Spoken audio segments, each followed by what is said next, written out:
नमस्कार, आज हम फिर उपस्थित हैं आपके समक्ष एक नई कहानी के साथ। एक बार की बात है, एक बनिया का लड़का था और उसके साथ कुछ बाबू साहब के लड़के थे जो बाजार गए थे। बाजार से आते वक्त क्या हुआ कि बनिए के लड़के से वो तेल लेके आ रहा था, उसका तेल का बोतल गिर गया। तो वो जो बाबू साहब के बच्चे थे, लड़के थे, वो सब बोले कि अच्छा चलो हम तुम्हारे घर कहेंगे कि तुमने अपना तेल इतना बर्बाद कर दिया और तुम्हारी डांट पड़वाएंगे तुम्हारे घर पर।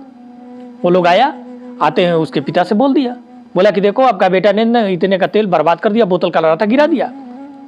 बनिए का जो बाप था लड़के का, वो बोला कि अरे ऐसा हो ही नहीं सकता, वो बनिया का बेटा है।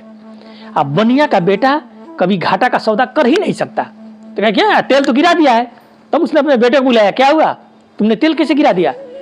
बोला कि अरे बाबूजी तेल नहीं गिराते, सोने का आ रहा था, सोने का गुल्ली दिख गया, तो मैंने क्या किया कि झट से अपना तेल गिरा करके गत्ते सूत करके और सोने की गुल्ली रख ली।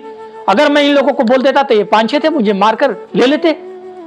इसलिए मैंने क्या किया कि चुपके से गिर के और अपना नाटक कर दिया कि देखो मेरा तेल भी बर्बाद हो गया और सोने की गुल्ली रख लिया, ये देखिए सोने की गुल्ली। उसने अपने पिता को दिखा दी।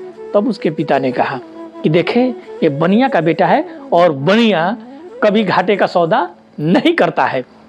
कहानी की शिक्षा ये है कि हम लोग का बहुत पुराने ज़माने से जो बनिया होते हैं वो बिजनेस के काफ़ी पक्के होते हैं और कभी भी वो घाटे के सौदा तो कर ही नहीं सकते।